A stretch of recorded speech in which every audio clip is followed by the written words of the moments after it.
திரைப்பட தயாரிப்பாளர், திரைப்பட நடிகர் என்ற அடையாளத்துடன் தமிழக மக்களுக்கு அறிமுகமானவர் திமுக தலைவர் மு.க. ஸ்டாலினின் மகன் உதயநிதி. ஆரம்ப காலம் முதலே அரசியல் காற்றை சுவாசித்தவர் என்ற போதும் திமுகவின் தலைவராக இருந்த கருணாநிதியின் மறைவிற்கு பிறகுதான் திமுகவில் தீவிரமாக இயங்கத் தொடங்கினார் உதயநிதி. அவர் கட்சி நிகழ்ச்சிகளில் கலந்து கொள்ள தொடங்கிய போதே விமர்சனங்களும் ஆரம்பமாகிவிட்டன. திமுகவுக்குள் வாரிசு அரசியல் தலையெடுக்கிறது என்பதுதான் அந்த விமர்சனம். உண்மையில் அத்தகைய விமர்சனம் திமுகவுக்கு புதியதல்ல. கருணாநிதியின் மருமகன் முரசொலி மாறன் அரசியலுக்கு வந்து திமுகவில் செயல்பட தொடங்கிய போதே அந்த விமர்சனம் ஆரம்பமாகிவிட்டது. முரசொலி மாறனை தொடர்ந்து கருணாநிதியின் மூத்த மகன் மு.க. முத்து அரசியல் களத்திற்கு வந்தார். அதற்கு முன்னதாக திரைப்படங்களில் நடிக்க தொடங்கினார். மு.க. முத்து திரை வாழ்விலும் பெரிய அளவில் ஈடுபடவில்லை, அரசியல் உலகிலும் பிரகாசிக்கவில்லை. மு.க. முத்துவிற்கு பிறகு மு.க. ஸ்டாலின் தான் கருணாநிதி குடும்பத்திலிருந்து அரசியலுக்கு வந்தவர். அவருடைய அரசியல் வருகை அந்த காலகட்டத்தில் விமர்சிக்கப்படவில்லை. ஏனென்றால் அவருடைய அரசியல் வரவு எமர்ஜென்சி காலத்தில் நிகழ்ந்தது. அடக்குமுறை காலத்தில் சிறை சென்றதுதான் மு.க. ஸ்டாலினின் அழுத்தமான அரசியல் நடவடிக்கை. ஆகவே ஸ்டாலினை கருணாநிதி களத்தில் அறிமுகப்படுத்திய போது சின்ன சின்ன முணுமுணுப்புகள் இருந்தனவே தவிர கட்சிக்கு உள்ளும் புறமும் பெரிய அளவில் எதிர்ப்புகள் இல்லை. அது மட்டுமின்றி எமர்ஜென்சிக்கு பிறகான 2 தேர்தல்களிலும் மு.க. ஸ்டாலின் களமிறக்கப்படவில்லை. 1984 ஆண்டில் மு.க. ஸ்டாலின் முதன்முறையாக தேர்தலில் நின்று தோல்வியடைந்தார். பிறகு 1989 ஆண்டு தேர்தலில் வெற்றி பெற்றார். ஆனால் அமைச்சராக்கப்படவில்லை. 1996 ஆண்டில் சென்னை மாநகர மேயர், 2006 உள்ளாட்சித்துறை அமைச்சர், 2009 துணை முதலமைச்சர் என்று மு.க. ஸ்டாலினின் அரசியல் பயணம் ஏறுமுகத்தில் இருந்தது. அதே காலகட்டத்தில்தான் மு.க. அழகிரிக்கும் கட்சி பொறுப்பு கிடைத்தது. 1979 முதல் மதுரை அரசியலில் இருந்தாலும் 2009 பிறகுதான் தென்மண்டல பொறுப்பாளர் என்ற பதவி மு.க. அழகிரிக்கு கிடைத்தது. அந்த ஆண்டுதான் தேர்தல் அரசியலிலும் களம் கண்டு மத்திய அமைச்சரானார் மு.க. அழகிரி. இடைப்பட்ட காலத்தில் முரசொலி மாறன் மரணமடையவே அவருடைய மகன் தயாநிதி மாறன் அரசியலுக்கு அழைத்து வரப்பட்டு மத்திய சென்னை எம்பி ஆக்கப்பட்டார். அதேபோல கருணாநிதியின் மகள் கனிமொழியும் தீவிர அரசியலில் இறங்கினார். அந்த வரிசையில்தான் மு.க. ஸ்டாலினின் மகன் உதயநிதி திமுகவின் இளைஞரணி செயலாளராக நியமிக்கப்பட்டார். அதனைத் தொடர்ந்து திமுக மீது மீண்டும் வாரிசு அரசியல் என்ற விமர்சன புயல் ஆரம்பமானது. சென்னை லயோலா கல்லூரியில் விஷுவல் கம்யூனிகேஷன் படித்தவர் உதயநிதி ஸ்டாலின். கல்லூரியில் படித்துக் கொண்டிருந்த போது கல்லூரி மாணவர் பேரவை தேர்தலில் தலைவர் பதவிக்கு போட்டியிட வாய்ப்பு கிடைத்தும் அதில் ஈடுபாடு காட்டாமல் தவிர்த்தார் உதயநிதி. பிறகு அமெரிக்காவில் MBA படிப்பை முடித்துவிட்டு சென்னை திரும்பிய உதயநிதி புதுவிதமான விளையாட்டான ஸ்னோ பவுலிங் விளையாட்டை சென்னையில் அறிமுகப்படுத்தினார். சினிமா, அரசியல் என்ற 2 தளங்களுக்கும் தன்னை பகிரங்கமாக வெளிக்காட்டிக் கொள்ளாமல் இருந்த உதயநிதி முதலில் 2008 ஆண்டு ரெட் ஜெயின் மூவிஸ் என்ற திரைப்பட தயாரிப்பு நிறுவனத்தை தொடங்கினார். உதயநிதிக்கு நடிகர் விஜய் மிகவும் பிடித்த நடிகர். அதனால் தனது முதல் படமான குருவி படத்திற்கு நடிகர் விஜயை நாயகனாக்கினார், திரிசாவை நாயகியாக்கினார். அந்த படத்தை இயக்கியவர் பிரபல இயக்குனர் தரணி. குருவி படத்தை தொடர்ந்து KS ரவிக்குமார் இயக்கத்தில் ஆதவன் படத்தை தயாரித்தார் உதயநிதி. அந்த படத்தில்தான் முதலில் கௌரவ தோற்றத்தில் தோன்றினார் உதயநிதி. 3ஆவதாக KS ரவிக்குமார் இயக்கத்தில் கமல் நடிப்பில் மன்மதன் அம்பு படத்தை தயாரித்தார். விண்ணை தாண்டி வருவாயா, மதராசப்பட்டினம், பாஸ் என்கிற பாஸ்கரன், மைனா, 7ஆம் அறிவு, கோ என உதயநிதியின் ரெட் ஜெயின் மூவிஸ் வாங்கி விநியோகித்த படங்கள் அனைத்தும் வெற்றி பெற்றன. இந்நிலையில் தமிழ் சினிமாவில் 4 படங்களை தயாரித்தும் 6 படங்களை விநியோகம் செய்தும் தமிழ் திரையுலகில் கவனம் பெற்றார் உதயநிதி. அதனைத் தொடர்ந்து திரைப்பட தயாரிப்பாளர், திரைப்பட விநியோகஸ்தர் என்ற நிலையில் இருந்து நகர்ந்து நடிகராக மாற தயாரானார் உதயநிதி. இயக்குனர் ராஜேஷ் தயாரிப்பில் ஒரு கல் ஒரு கண்ணாடி திரைப்படத்தின் மூலம் நாயகனாக அறிமுகமானார் உதயநிதி. முதல் படம் நல்ல வரவேற்பை பெற்றது. குறிப்பாக உதயநிதி சந்தானம் கூட்டணியில் இடம்பெற்ற காட்சிகள் இளைஞர்கள் மத்தியில் பெரும் வரவேற்பை பெற்றது. நடிகர் சந்தானத்துடன் இணைந்து அடுத்தடுத்த ஆண்டுகளில் வெளியான இது கதிர்வேலன் காதல், நண்பேண்டா என்பன போன்ற படங்கள் நகைச்சுவை திரைப்படங்களாக வெற்றி பெற்றன. ஆனாலும் உதயநிதி நடிப்பிலும் நடனத்திலும் இன்னும் கூடுதலாக கவனம் செலுத்த வேண்டும் என விமர்சனங்கள் வரத் தொடங்கின. அதனைத் தொடர்ந்து வெளியான இப்படை வெல்லும், சரவணன் இருக்க பயமேன் ஆகிய படங்களில் உதயநிதியின் நடிப்பு நடனத்தில் மாற்றங்கள் தென்படத் தொடங்கின. சினிமா என்ற பெரிய திரையின் வழியாக மக்கள் மத்தியில் கவனம் பெறத் தொடங்கிய உதயநிதி மெல்ல மெல்ல அரசியல் களத்திலும் ஆர்வம் செலுத்தத் தொடங்கினார்.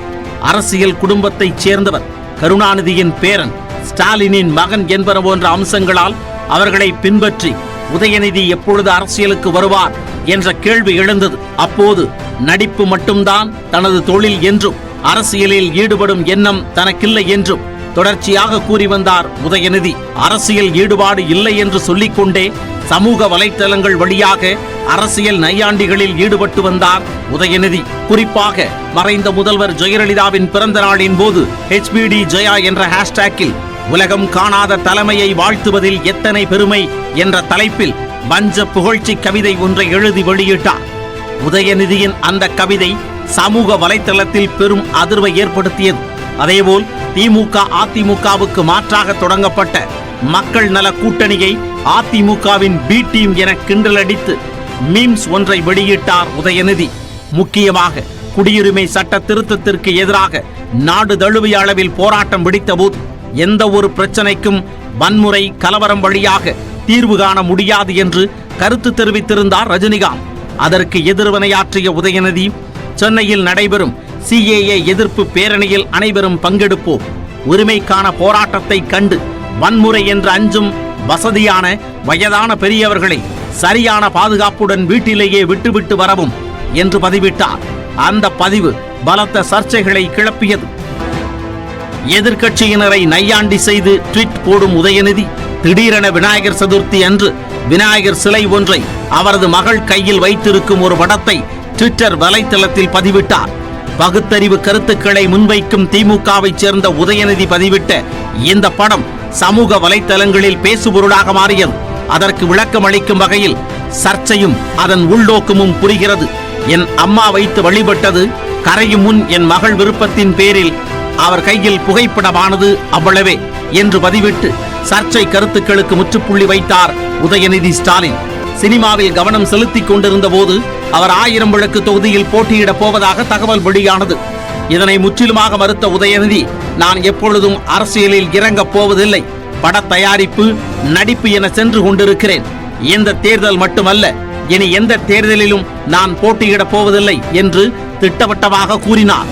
அதே சமயம் திமுகவின் பொதுக்கூட்டங்களில் பங்கெடுப்பது, நிகழ்ச்சிகளில் கலந்து கொள்வது என்று இயங்கத் தொடங்கினார் உதயநிதி.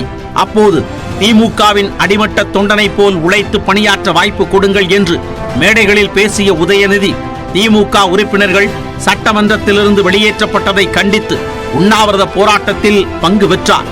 தொடர்ச்சியாக திமுக போராட்டங்களில் உதயநிதி ஸ்டாலினை அடிக்கடி பார்க்க முடிந்தது. குறிப்பாக பிரதமர் மோடி தமிழகம் வருவதை கண்டித்து கருப்பு கொடி காட்டும் போராட்டம் நடத்தப்பட்டது.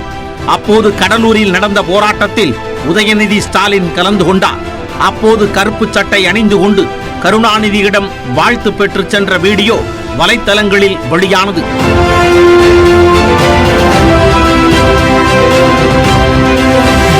அப்பா எல்லா பொதுக்கூட்டத்திலையும் உங்களை பத்தி பேசுறாங்க, எல்லா பொதுக்கூட்டத்திலையும். பாத்தீங்களா? டிவியில பாத்தீங்களா? பாத்தீங்களா? நான் ஊருக்கு போயிட்டு வரதா?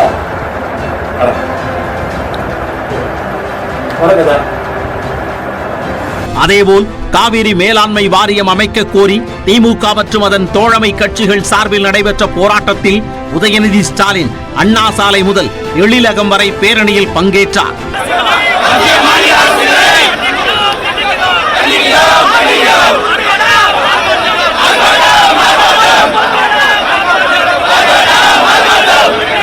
அதன் பிறகு அமைச்சர்கள் குறித்தும் ஆட்சி குறித்தும் மேடைகளில் உதயநிதி விமர்சித்து பேச அதற்கு அமைச்சர்களும் கடுமையான எதிர்வினையை ஆற்றினர். குறிப்பாக அரசியல் களத்தில் எந்த நிதி வந்தாலும் சமாளிப்போம் என்றார் அமைச்சர் ஜெயக்குமார். உண்மையில் உதயநிதியின் நேரடியான அரசியல் நடவடிக்கை என்பது 2019 ஆண்டு மகளோ அரசியலுக்கு வரமாட்டார்கள் என்று சில ஆண்டுகளுக்கு முன்னர் மு.க. ஸ்டாலின் கொடுத்த பேட்டியை நினைவுபடுத்தி மீண்டும் திமுகவில் வாரிசு அரசியல் தலையெடுப்பதாக விமர்சனங்கள் எழுந்தன. ஆனாலும் அந்த விமர்சனங்களை தாண்டி தொடர்ச்சியாக அரசியல் நடவடிக்கைகளில் பங்கேற்க தொடங்கினார் உதயநிதி. அதன் நீட்சியாகவே 2021ஆம் ஆண்டு சட்டமன்ற தேர்தல் தேதி அறிவிப்பு வெளியாவதற்கு முன்பே திமுக சார்பில் அதிகாரப்பூர்வ பிரச்சாரத்தை தொடங்கினார் உதயநிதி. கொரோனா கால ஊரடங்கு அமலில் இருக்கும் நிலையில் தேர்தல் பிரச்சாரம் செய்ய உதயநிதி முடிவு செய்ததை அதிமுக கடுமையாக விமர்சித்தது.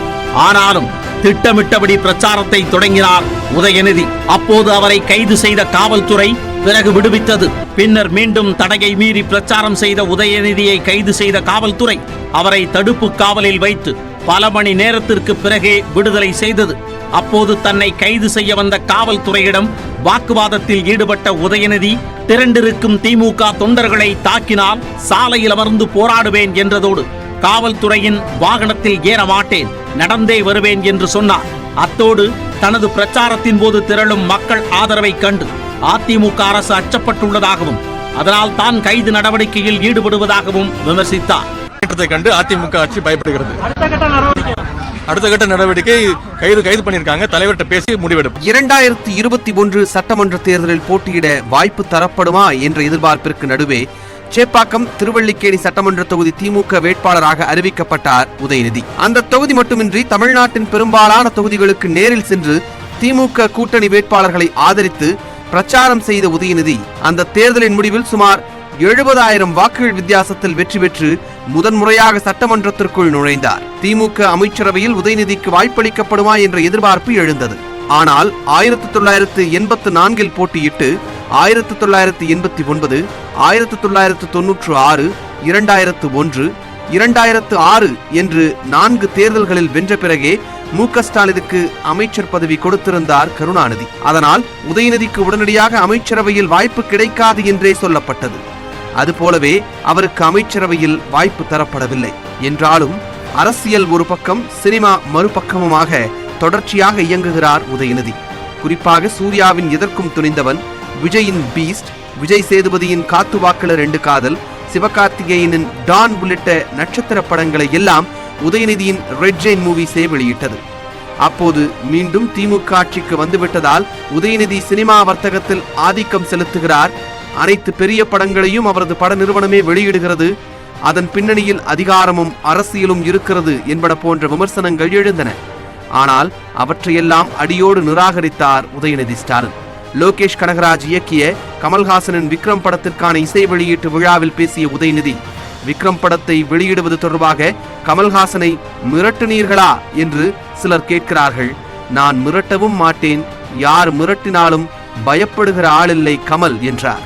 இந்த சூழ்நிலையில்தான் உதயநிதியை அமைச்சராக்க வேண்டும் என்று கோரிக்கை திமுகவிற்குள் எழுந்தது. திமுக ஆட்சி அமைந்த நாள் முதலே உதயநிதிக்கு அமைச்சர் பதவி தர வேண்டும் என்ற கோரிக்கையை அமைச்சர்கள் பலரும் மறைமுகமாக சொல்லிக்கொண்டே வந்தனர். அதன் அடுத்த கட்ட நகர்வாக திமுகவின் மாவட்ட அளவிலான கூட்டங்களில் உதயநிதிக்கு அமைச்சர் பதவி கொடுக்க வேண்டும் என்று வலியுறுத்தி தீர்மானங்கள் நிறைவேற்றப்பட்டன.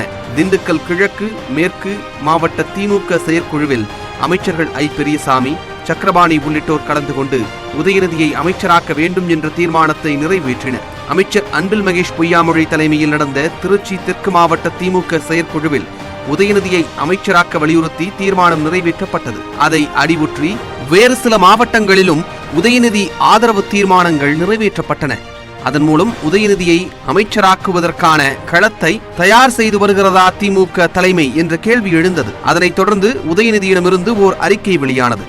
அன்புக்கு நன்றி என்ற தலைப்பில் வெளியான அந்த அறிக்கையில் தன் மீதுள்ள அன்பின் காரணமாக தனக்கு அமைச்சர் பொறுப்பளிக்க தீர்மானம் நிறைவேற்றி தலைமைக்கு இனி யாரும் தர்ம சங்கடத்தை உருவாக்க வேண்டாம் என்று கேட்டுக்கொண்ட உதயநிதி எந்த சூழலில் எந்த முடிவை எடுக்க வேண்டும் என்று கழகமும் தலைமையும் நன்கறியும் என்று குறிப்பிட்டிருந்தார். இந்த இடத்தில் ஒரு வரலாற்று செய்தியை பதிவு செய்தாக வேண்டும். 1971 அமைந்த திமுக ஆட்சியில் அமைச்சராக இடம்பெற விரும்பினார் எம்ஜிஆர்.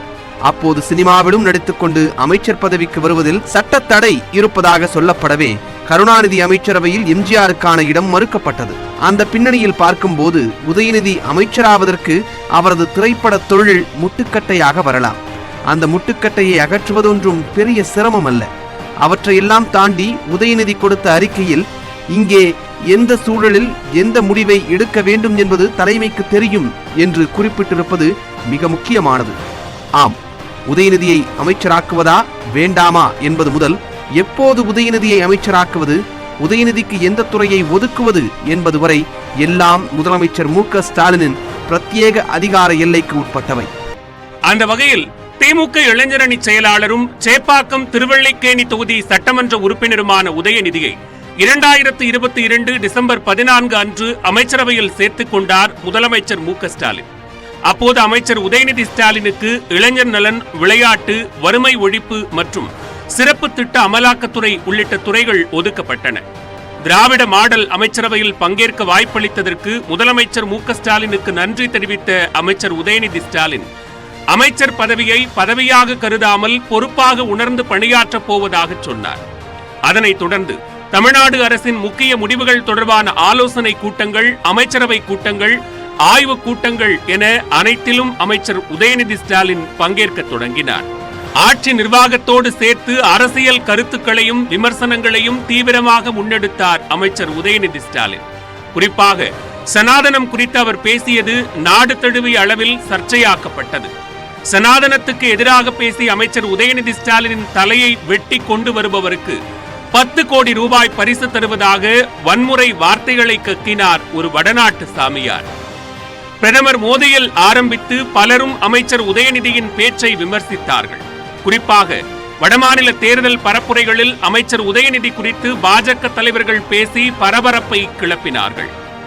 அமைச்சர் உதயநிதி ஸ்டாலினின் பேச்சுக்கு எதிராக நீதிமன்றத்தில் வழக்கு தொடரப்பட்டது. அப்போது தனது நிலைப்பாட்டில் உறுதியாக இருப்பதாகவும் வழக்கை சட்ட ரீதியாக எதிர்கொள்வேன் என்றும் அறிவித்தார் அமைச்சர் உதயநிதி ஸ்டாலின்.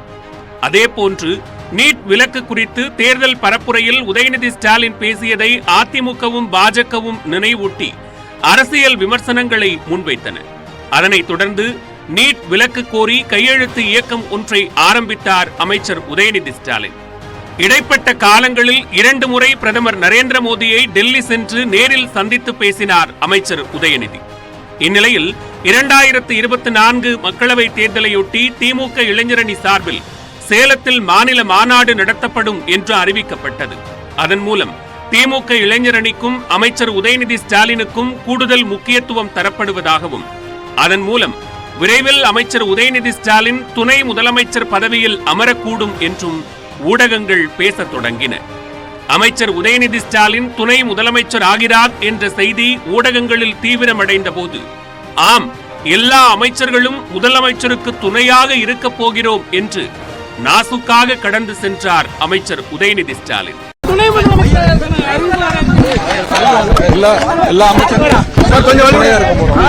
பிறகு நிகழ்ச்சி ஒன்றில் பேசிய முதலமைச்சர் மு.க.ஸ்டாலின், மாநில உரிமைகளை காத்து கூட்டாட்சி இந்தியாவை உருவாக்கும் நோக்கத்தை செயல்படுத்துவதே சேலம் இளைஞரணி மாநாட்டின் நோக்கம். அந்த நோக்கத்தின் எதிரிகள்தான் துணை முதலமைச்சர் பதவி வழங்கப்படவிருக்கிறது என்ற உள்நோக்கம் கொண்ட வதந்திகளை பரப்புகிறார்கள் என்று கூறி துணை முதலமைச்சர் பதவி குறித்த சர்ச்சைகளின் வேகத்தை அடக்கினார்.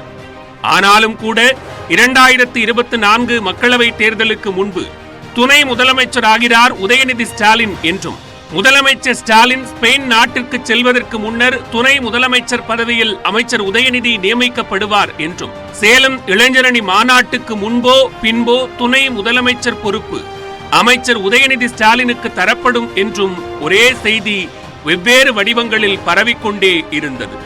அப்படியான சூழலில்தான் தமிழ்நாட்டின் துணை முதலமைச்சராக அமைச்சர் உதயநிதி ஸ்டாலினை நியமித்தார் தமிழ்நாடு முதலமைச்சர் மு.க.ஸ்டாலின். அந்த வகையில் தமிழ்நாட்டின் 3வது துணை முதலமைச்சராக அமைச்சர் உதயநிதி ஸ்டாலின் பொறுப்பேற்றார்.